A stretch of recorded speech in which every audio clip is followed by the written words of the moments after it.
Well, thank you to all three of our witnesses for some very excellent and thought-provoking testimony. And Mr. Deal, I have been to the Miami Boat Show and the enormous economic impact that has. I think it's greater than the Super Bowl. And it's just amazing the number of jobs created throughout the entire country, including in my home state of Mississippi. And Mr. Connaughton, thank you for mentioning shipbuilding in Maine. I have witnessed shipbuilding in Maine, and I've experienced seafood in both the state of Maine and the state of Florida. And so it's good to have you here. Let me begin with Governor Bryant. Governor Bryant, you might want to take a moment to introduce a special guest or two that you brought along with you that you might have referred to in your testimony.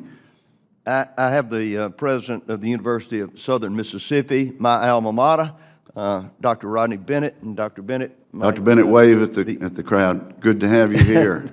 We're glad to have Southern Miss represented. And Dr. Bennett, your staff, you'd like to introduce who you have? Could he introduce? Please, absolutely. Staff here? Mr. Chairman, we have with us from the University of Southern Mississippi, Dr. Gordon Cannon.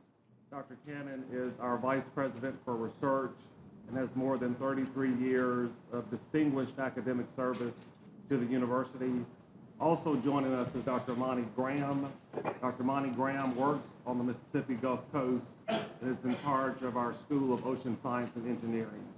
Well, good. And when he comes back, we'll put him on the front row next time. I was going to say, Mr. Chairman, if you asked me a question, it would be so easy, I'd let Dr. Graham answer it. Right. Well, but he won't have that opportunity. But I know you probably wanted to elaborate, Governor Bryant, on how you envision the universities working with you at state government and also the private sector in creating opportunities for new economic growth in the blue economy. Not only University of Mississippi, but all our research universities. University of Southern Mississippi, University of Mississippi, Mississippi State University have been a part of this, whether it's at NASA, whether it's involved in our Oceanic Research Center with the University of Southern Mississippi on the port, or our planned new Ocean Enterprise Center that we're working with, thanks to your help with the C-Note Act, that it will be involving the research universities, the private sector, NOAA, as well as the United States Navy, bringing all of these elements together,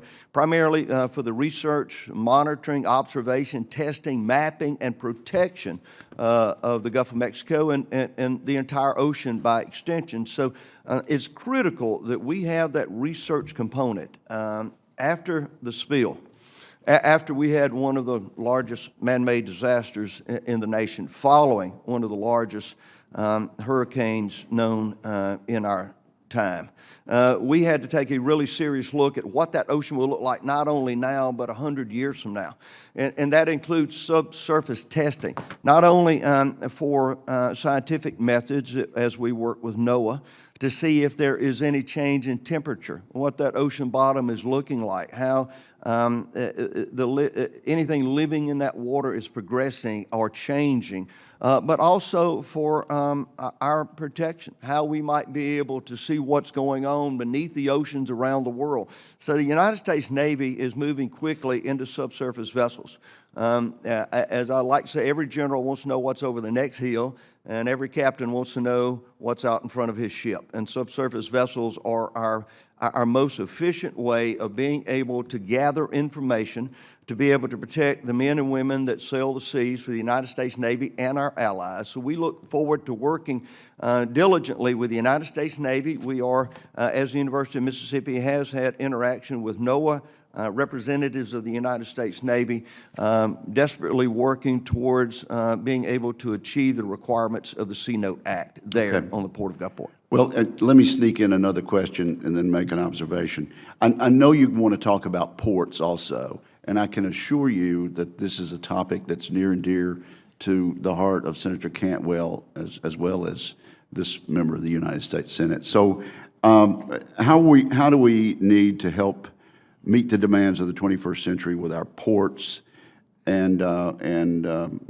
make our existing facilities better prepared. As the economy of this great country is growing, we're exporting now. Mississippi, as we said earlier, has exponentially increased the amount of exports that we're seeing move through our ports all over the state of Mississippi, but particularly along the Mississippi Gulf Coast. But that's infrastructure. I just spoke to Secretary Chow in the hallway just a moment ago. So as we're looking at, as you were helping with Senator Baldwin with the Port Operations Research and Technology Act, as we look at infrastructure. So not only do we have a port that's important, but how do we get there? And how do we do so quite honestly in a safe and environmentally safe way? So we've brought in, for example, 3 60-ton electric cranes to replace the old diesel-driven cranes that we had. So our air quality is so important. Access roads that are there. Our multimodal system with rail that is so important to us. Deepening the channel. The opening of the Panama Canal and the widening of the